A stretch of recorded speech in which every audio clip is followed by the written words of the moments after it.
Hi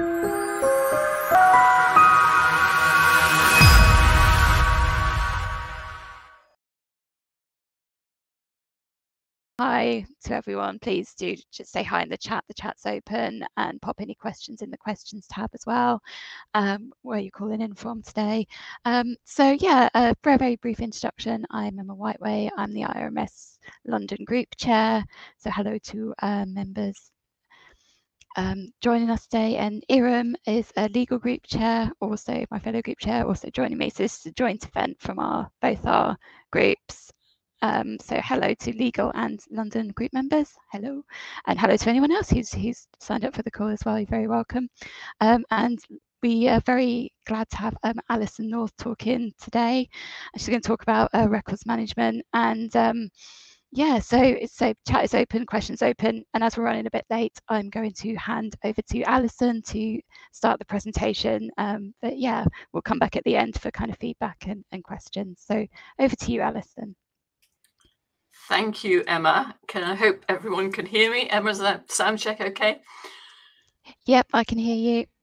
Okay, brilliant. And so sorry if I look to the side, everybody. I've got a situation where the desktop and the laptop, so my screen is in front of me with the camera, and my laptop is running the presenter, the slideshow for yourselves. So I've got two screens, so I keep looking to the right. I'm sorry about that. It's just the way the setup is in my house, unfortunately. I will look back at the camera in a minute. I'm just going to share the screen. It's a bit of a carry on here with me with this one. Okay. And I am going to do that and share, and hopefully I will get my PowerPoint up. Sorry about the snowdrops, wrong time of year. It should be the, gosh, seem to have three things up here.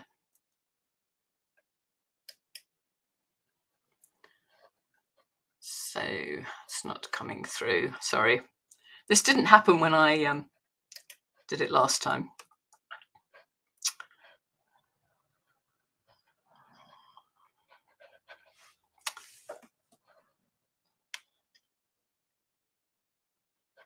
It's just not sharing the right screen. So let me just.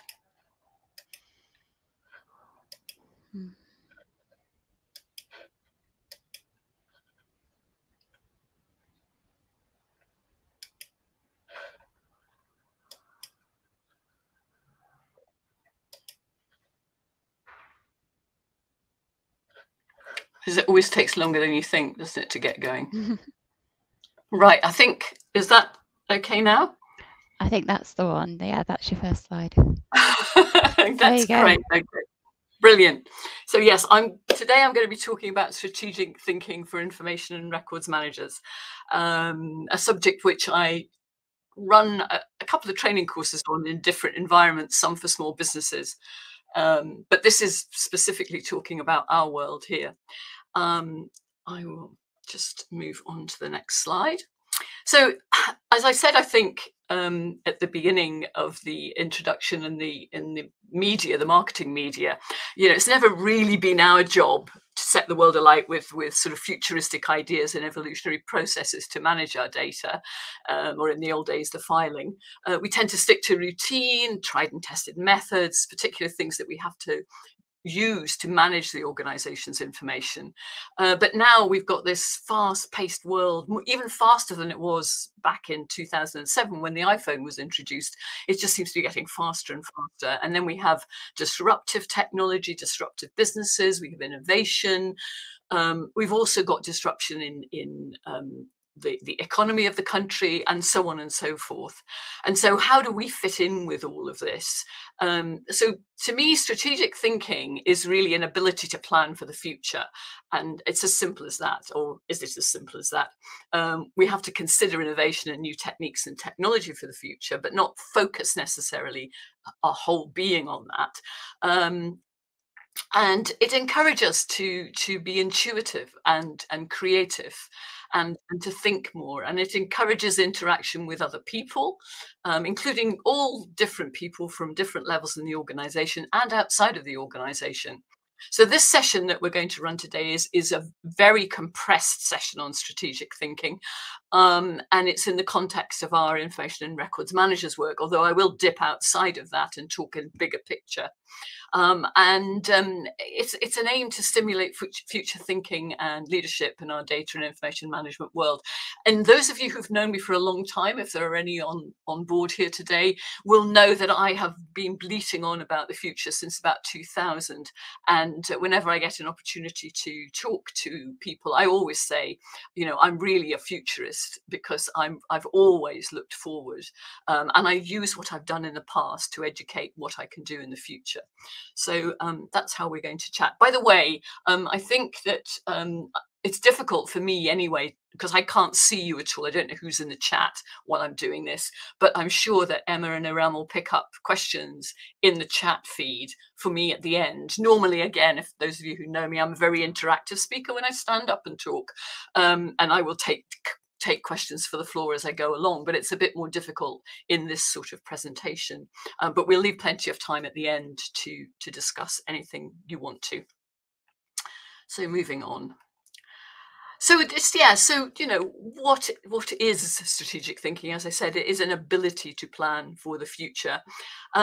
And just going back to the more stable times, it seems a long time ago since we've had any stable times, a good few years anyway. But in those days, businesses tend to forecast how their industry and the markets that it is involved in are evolving and how their competitors will respond, and then define a 3-year, 5-year, 10-year future plan for winning in what they perceive might be the future. And that future was always going to be, you know, something that would be around for a little while. So they would think ahead and say, okay, in 5 years we'll do this, in this time frame we'll do that.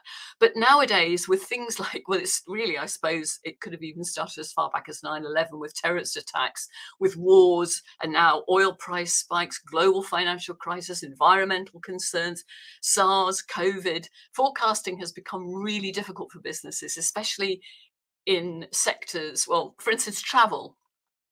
When fuel costs fluctuate and commercial travel was curtailed and indeed stopped altogether during COVID, it was incredibly difficult for airline companies, for example, to continue on with their strategic plan. It just wasn't going to work.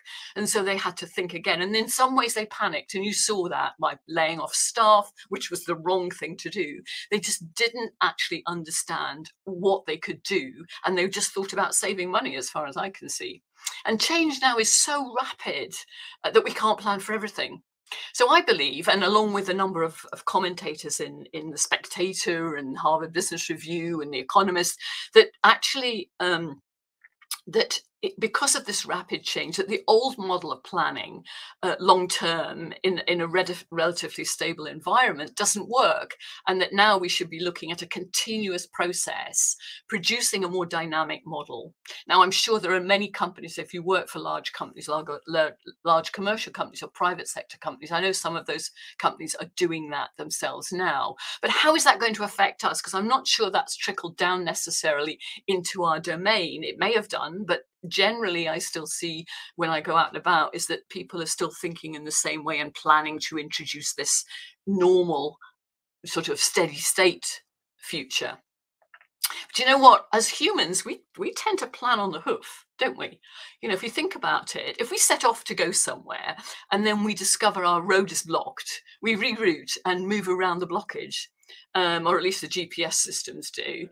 So do you think we can actually apply that same flexibility, if you like, to planning our business strategy? So we're going to explore that a little bit more.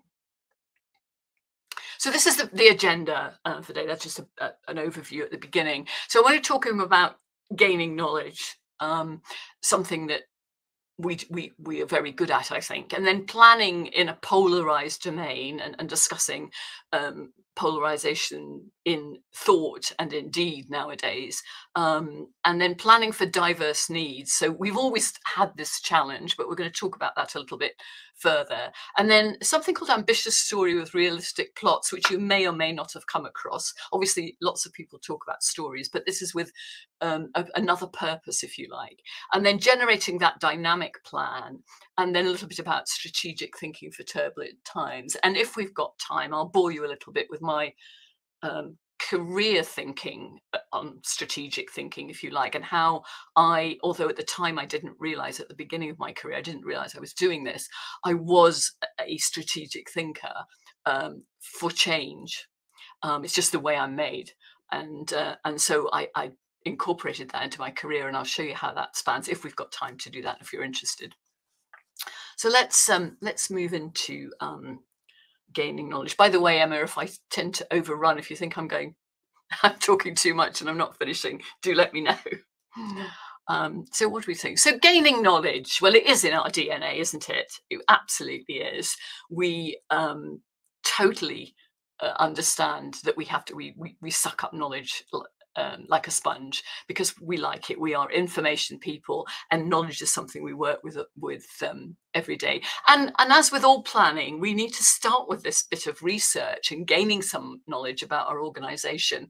And we're pretty good at it. You know, we do stretch across an organization. We do understand what our organization does, and to the large part, we do expand. We do understand what we do in the business and why we do it. So do we gather this information and then use it, all of it, or do we just use a bit of it? And how do we actually use it?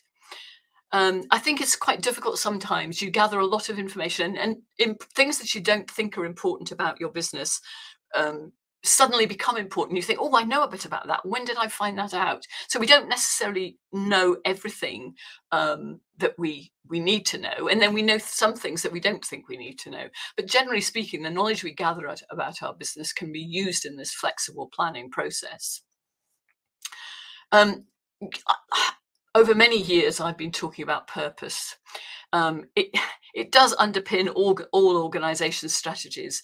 It's the aim of the majority of businesses to build the best workforce and keep it, to please its customers and keep them and gain more of them, and to carry on its business in a way that serves the community and not fall foul of regulators. And of course, continue to make a profit or to break even on the budget.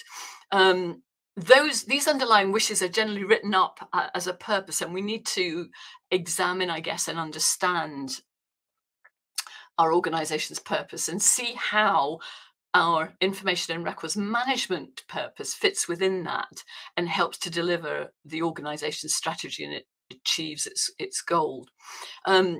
It's all organizational statements, purpose statements, are looked at really from two directions. They looked at from the top, when the person who writes it, and they have a particular view, and then we look at it in another way. We look at it up. What is that purpose, and how does it fit with our work? And generally, purpose fits into two or three areas. The company's purpose could be for competence. That's, you know, the function that our organization and products and services serve. It can be cultural, the intent basically with which our organization runs its business, or it can be causal, in other words, the social good to which our organization aspires. And all three of these may be a mixed purpose within one purpose statement. But it's quite interesting. Quite often companies get this wrong, and they don't really align them. Now let me think if I can think of an example. Google, I think.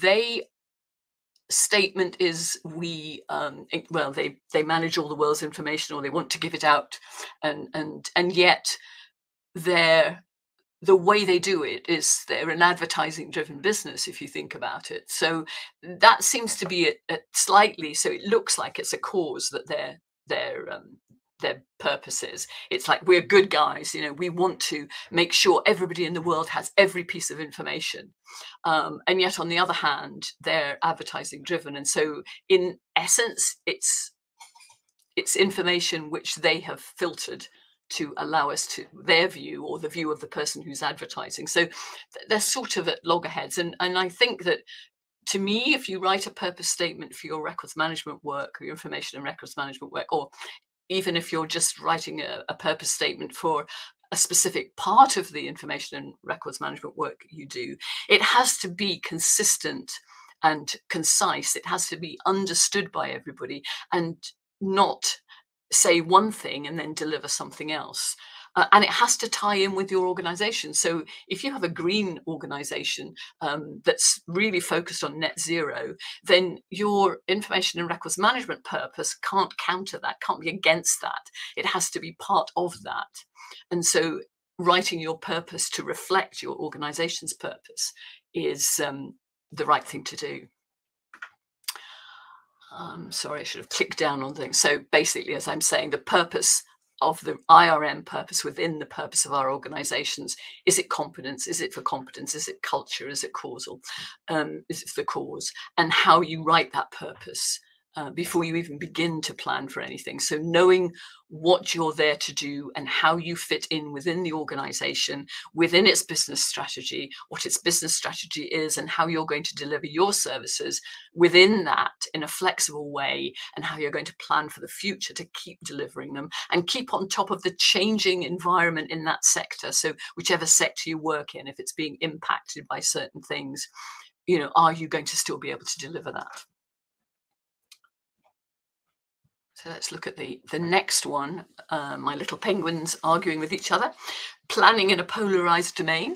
So this is a challenge. This is one of the subjects which I think has become more to the forefront recently. We've always had disagreement. We've always had different views and opinions. But today's world seems to create many tensions and differences of opinion that are so strident that they're impacting the day-to-day work of the workforce. So there used to be opinions outside of business that never really touched business. Now they seem to have come inside business, and in some cases rightly so. But people are very focused on that particular domain, that debate, and they're polarized in it. They're sort of so focused they can't see anything around it. So how do you deal with that if it looks as if the work that you're trying to do, privacy, for instance, trust in information, integrity information, if the person that you're talking to is completely against that, they're completely, not so much the trust side, but the perhaps the sharing, perhaps the transparency, and they want to give away all the information to everybody, they're not focused on privacy. How are you going to work with someone with such a polarized viewpoint? So enabling the debate around collaboration and trust is ever more critical, but it does seem impossible sometimes, doesn't it? We have to get round that. And maybe you don't think this affects your work, but I think it could. Ultimately, it could filter down. So it's working within those almost confines of what people think without it jeopardizing your long-term vision, your long-term strategy, and the business. So yes, it's all right to have those opinions, but in some ways we need to slightly change things to be able to continue our business and maintain our compliance with our information management within the business. It's never been easy to gain proactive support for some of the work that we do. You know that, and much of it is done by colleagues only because it's compliance or a privacy security issue, and it can be very hard to deliver when voices can be so strident against you. So the different views and opinions, you quite often hear people saying that, well, disagreement is bad. Well, is it? They only disagree because they don't understand. And they get so defensive when they don't agree. So the views of the way people argue back can also be quite difficult to understand. So if someone disagrees with you, it's not bad that they disagree with you, they just have another opinion, but it can be quite difficult to swallow sometimes. And so maybe inside we say, well, they don't understand what we do. And I've heard that a lot, actually. They only disagree because they don't really know what we do. Well, or they don't really understand what we do. Well, actually, it is our responsibility to explain what we do clearly in relation to what they perceive as their work, and we think it's not, or vice versa. But sometimes that's quite difficult because and then there can be a little bit of defensiveness. It would appear that people look defensive, but actually maybe they're not defensive. Maybe that's just that they're frustrated because they can't get the point across. So it's looking at the types of disagreement and why people disagree and how we can deliver with all these different views and opinions.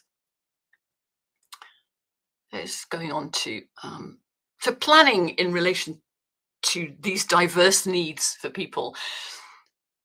A lot of, as I say, this has always been quite difficult for us, where we have a situation where one size doesn't fit all, even if the purpose is sound. So even if people agree outside of your environment that they agree, yes, we do have to have a really strong privacy system.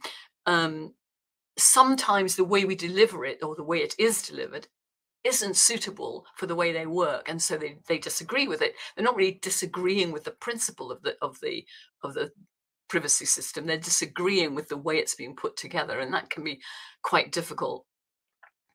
So what we really have to learn and really push forward is this listening and learning. Actually, is listening to what people are actually saying and learning from what they're saying, looking at it from their perspective.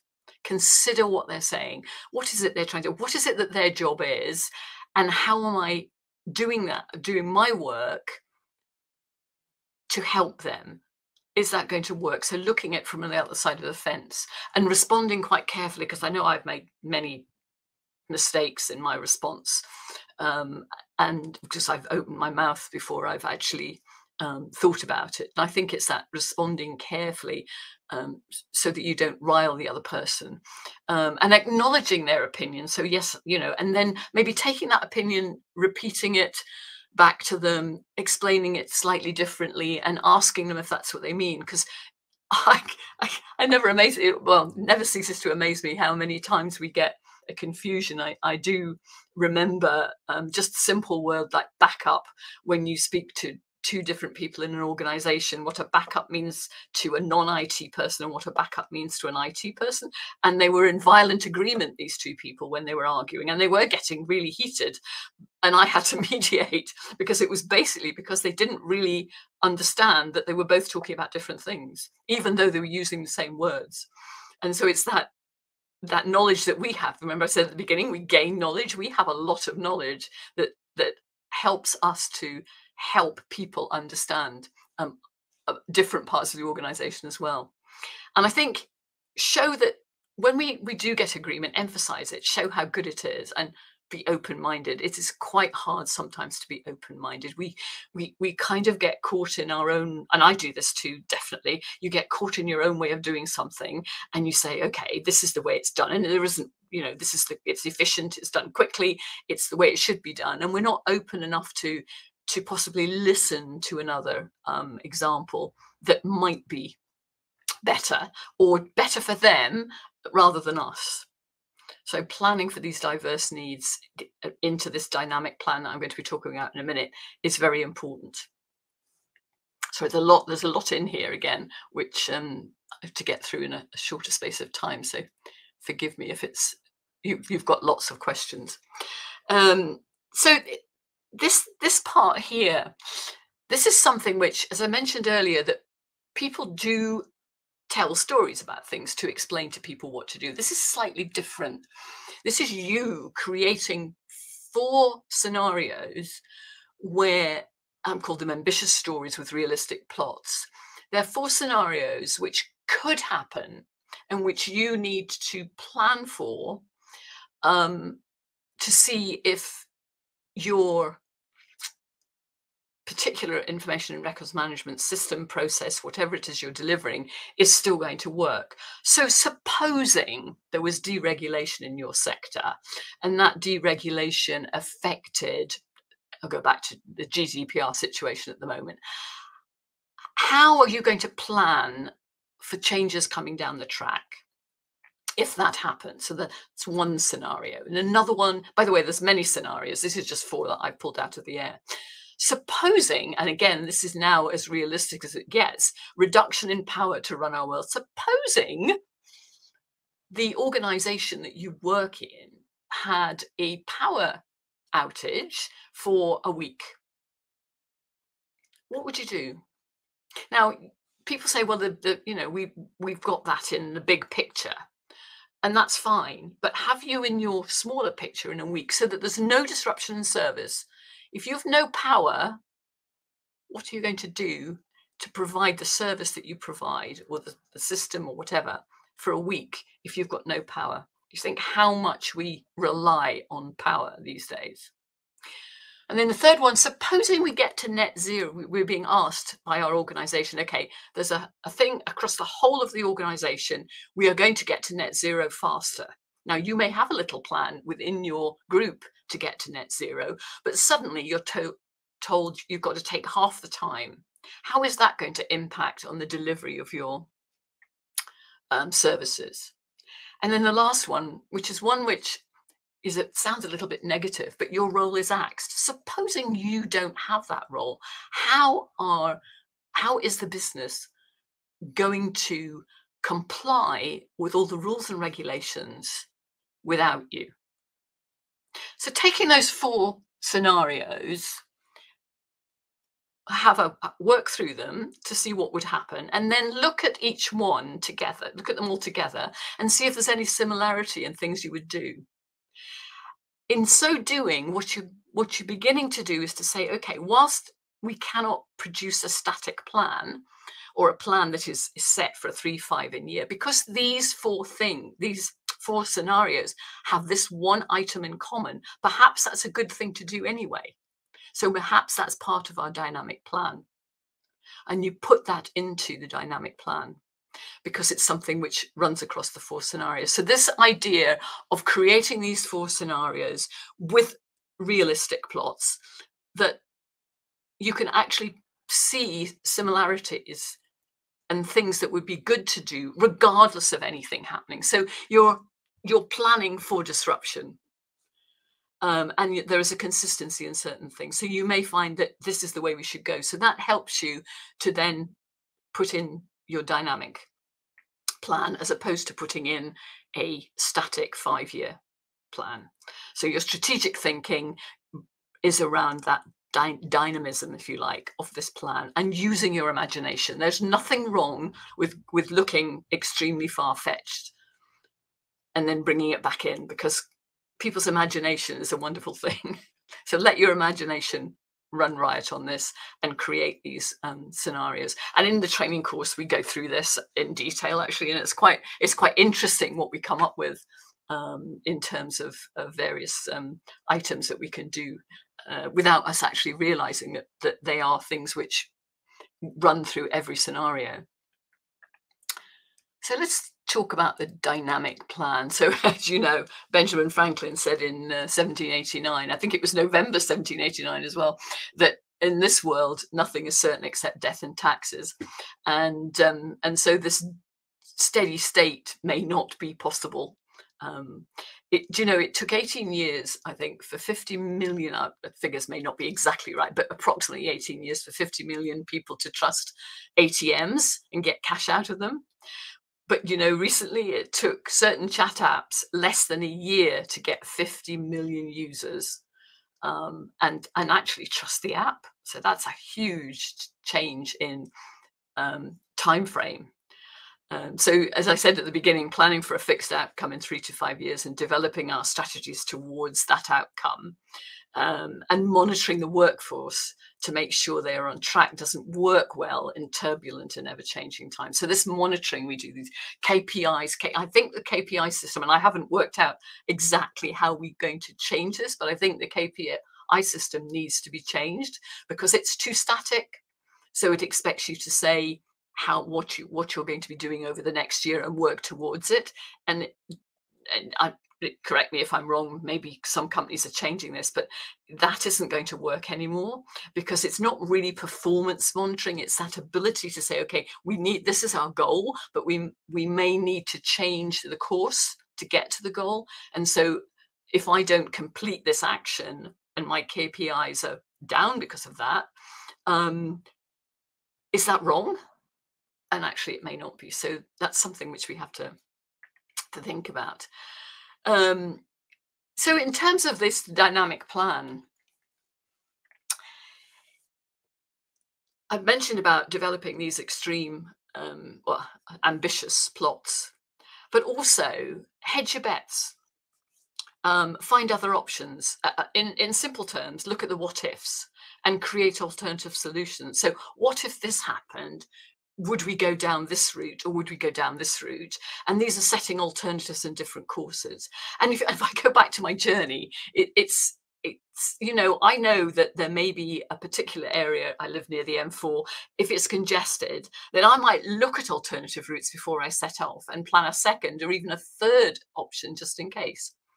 So hedging your bets in our world might mean being slightly more flexible with the retention rules, for example, if resources are reduced or removed altogether, and agreeing that whilst there may be more risk, actually, it's not going to be too difficult to do that. And so we need to be flexible in that. So it's a scenario where you're looking and saying, okay, this is what our ultimate aim is. We need to make sure that people are complying with these rules. However, if this happens, this is the risk to the business. It's not that great a risk. Let's reduce the time frame or remove the retention work altogether in that particular area, because that's the only way we'll get it done.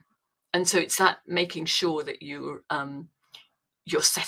able to set these different courses. So if you imagine a plan at the moment, may have a set of things that you have to do, set of items you have to do. Within those items, are there alternatives? If we suddenly get turbulent times or the power outage or whatever, what are we going to do? And that's why it's more dynamic. It's not a static plan. So strategic thinking for turbulent times considers innovation. So one of the things we have to be on top of all the time is what is happening, what's new. And it's not just innovation in our own domain, it's innovation, even kitchen innovation. You know, sometimes something that they create for the kitchen actually would work for us. So it's a case of understanding what technology is there and what we can use and how we can use it. So encouraging intuitive and creative thinking. So don't feel that's wrong. It's not, it's right. If you've got an intuitive thought, then state it, because it could be something which would help greatly in these turbulent times and with this strategic thinking. This interaction with others, don't work in isolation. I think one of the tragedies in a way of records management or information and records management is right from the outset we seem to work in isolation. I mean, even if we have a team, our team is in isolation. Trying to get that team interaction with others at all levels is very, very good, and that's what we should be doing. And certainly within turbulent times, because you learn about how the other teams are working because of all this disruption. And the other thing about strategic thinking, it's a continuous process. It is not something you can do day one and that's okay, I've done it now. It's something that you absolutely have to keep doing. So you have to keep looking at innovation, keep that thinking going, keep talking to other people, and keep looking at your dynamic plan so that you can move yourself forward, and almost preempt the fact that there's going to be something happen. I think, to me, this is something that, and it may not look very popular, but I think the biggest mistake that an information and records manager can make is to think like an information and records manager. And by that I mean, just think about your job and not do anything else. Think about how you do it. I think to be successful as an information and records manager, you have to think about everything else. So everything else that goes on in the organization allows you to be a good information and records manager, because you're there to help the business, to help the organization to do certain things. Those things you have to identify. These days, information and records management has spread its wings so far that it's a bit like I won't say Icarus because he flies into the sun, and I don't want us to fly into the sun. Maybe an albatross. An albatross has got the biggest wings, but we've certainly expanded our wings a long way.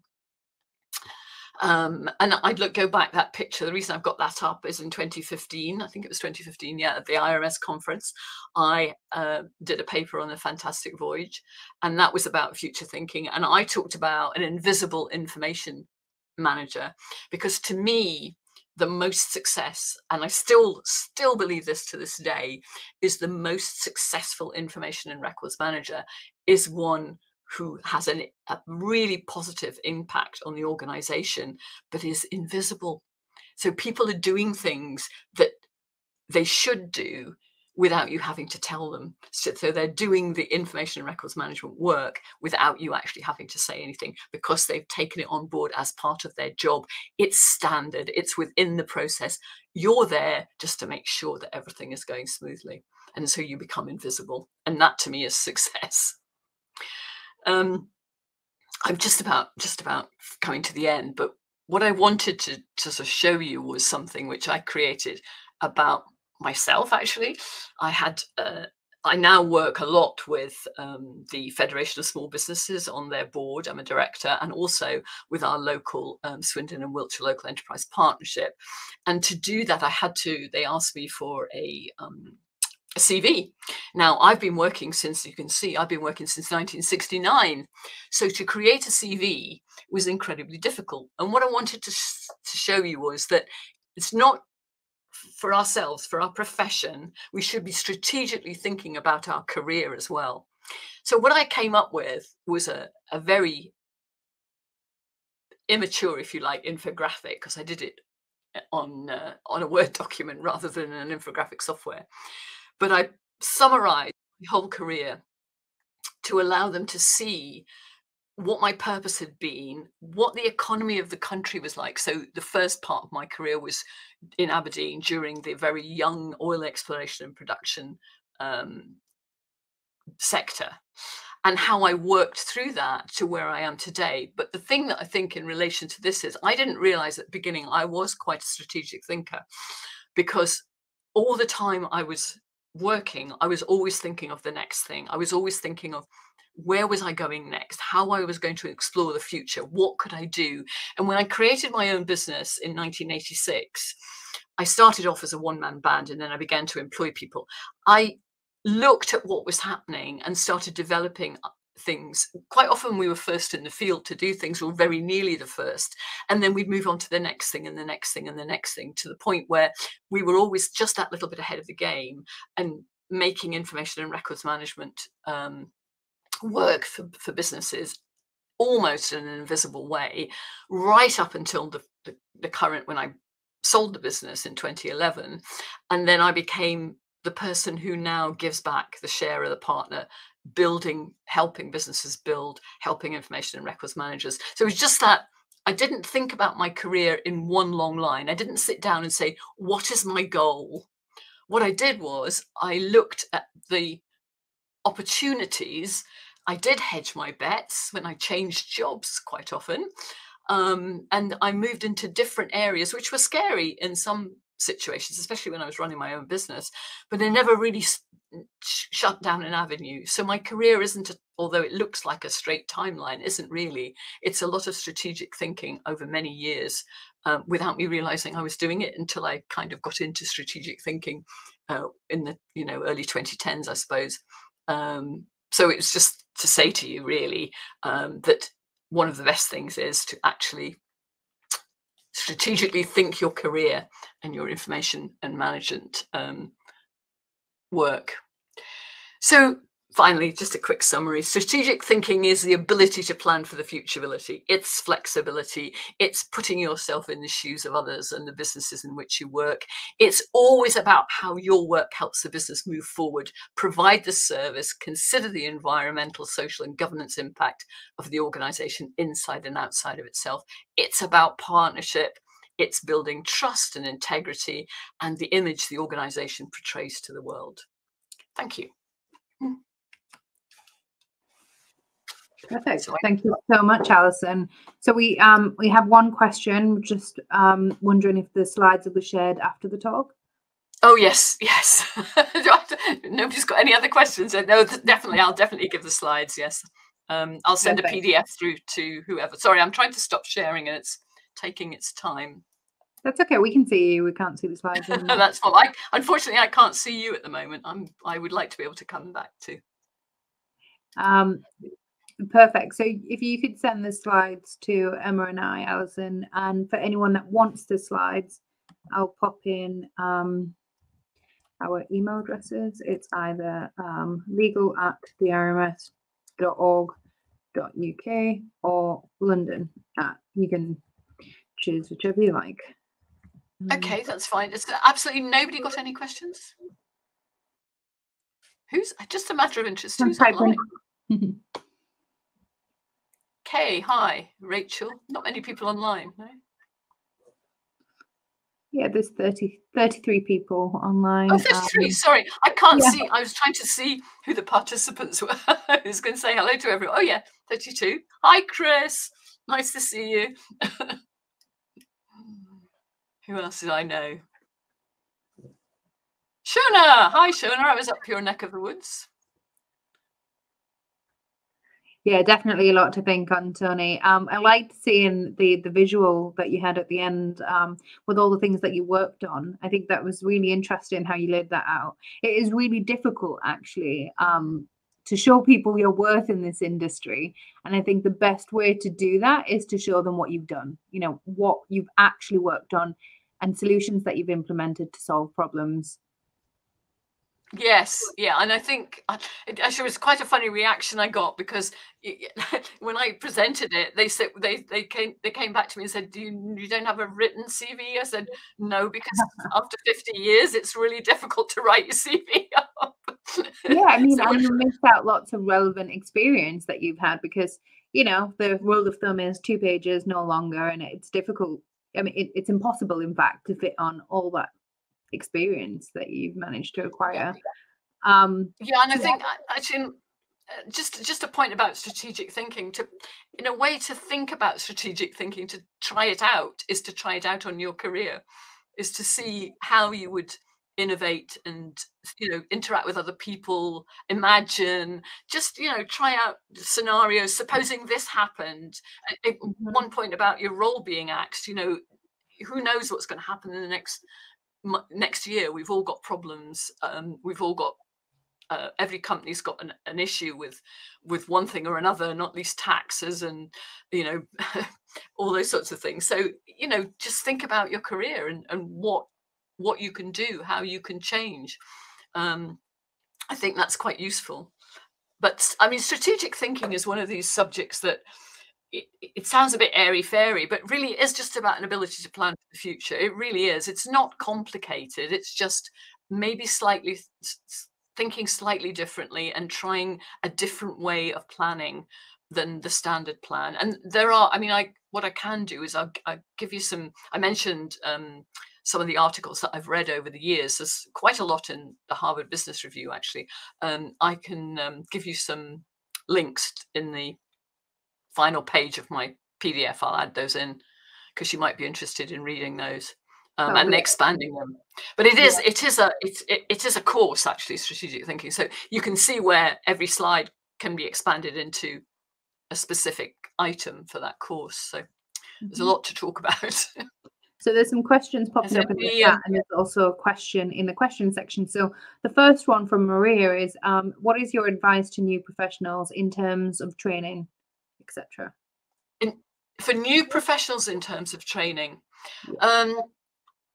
I think for me, I mean, it depends on where the new professionals come from. So a lot of the training I think information and records managers need is not information and records management. Yes, there are specific items. You can learn more about privacy, you can learn more about cybersecurity, etc. And all of those are good things to do.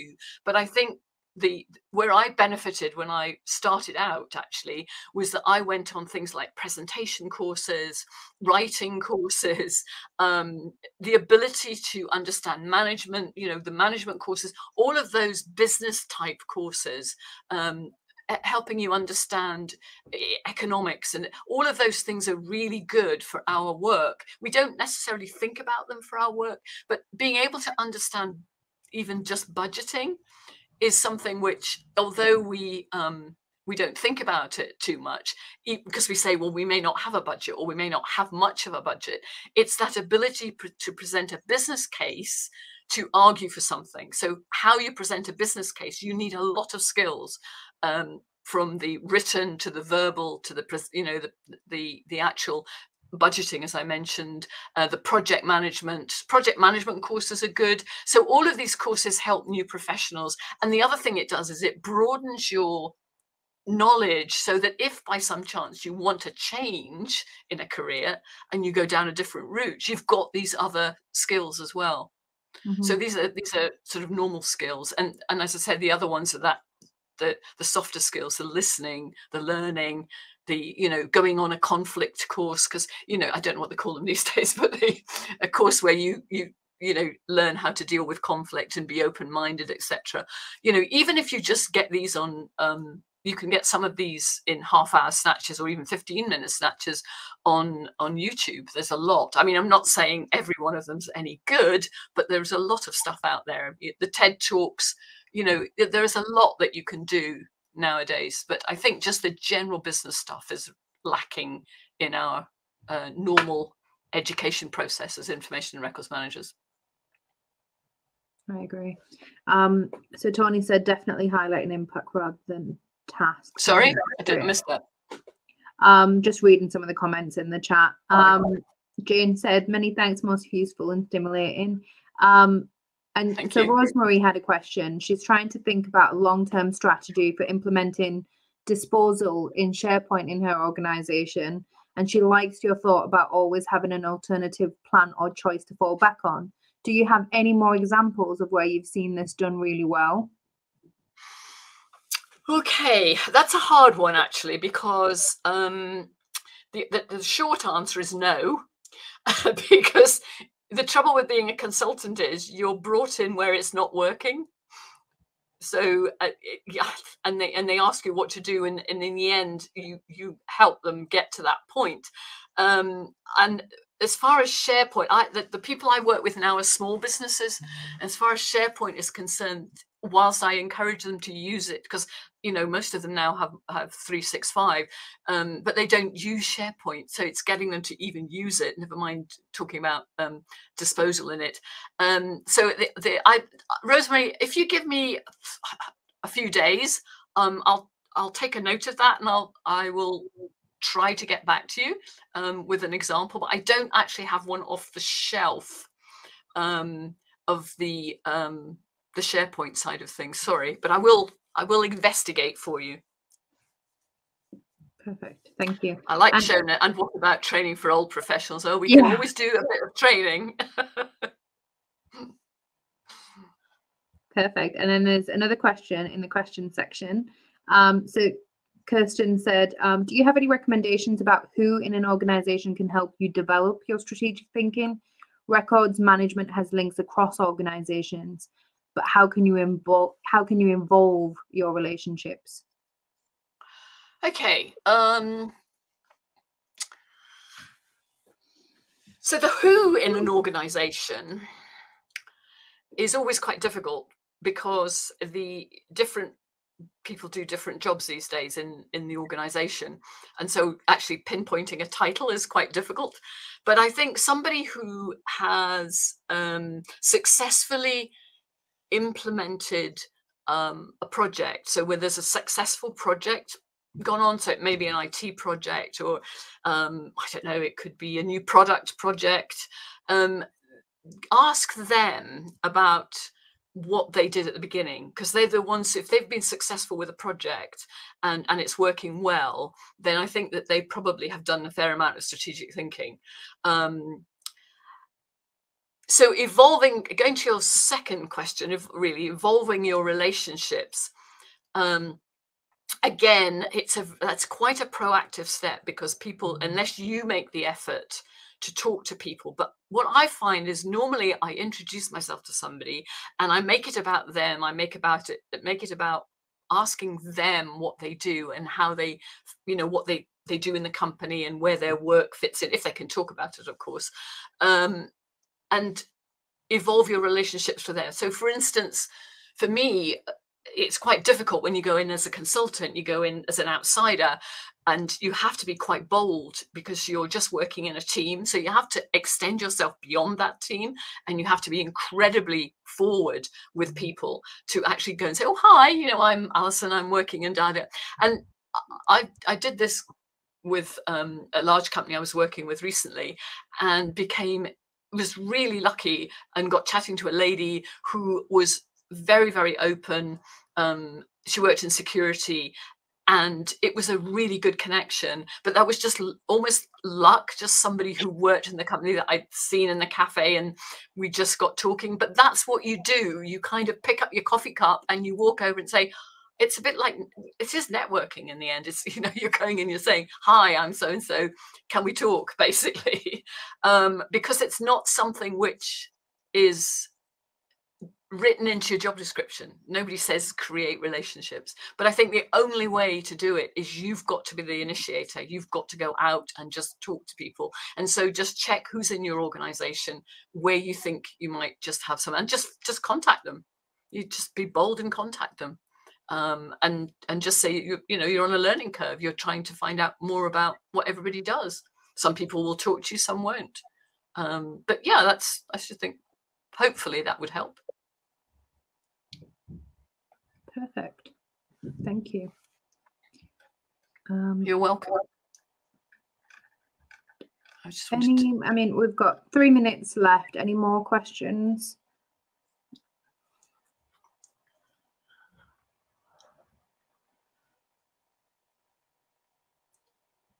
Okay. Just need to get it. Doesn't look like it. So it's been a pleasure to come back to you all. I don't really work that much in records management environments these days. So it's really nice when you invite me back. So thank you for doing that. Thank you so much, No, Alison. thank you. It's been wonderful. It's been great. Somebody's thank typing. You. Okay. So thanks, everyone. Thank you. Hope to see you. Oh, see you at conference. Yes. Okay. Conference. Everybody has to go to conference.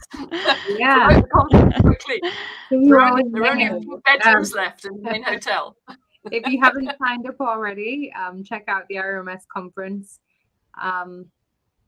It's taking place in May, and it will be held in Manchester at the Kimpton Clock Tower Hotel.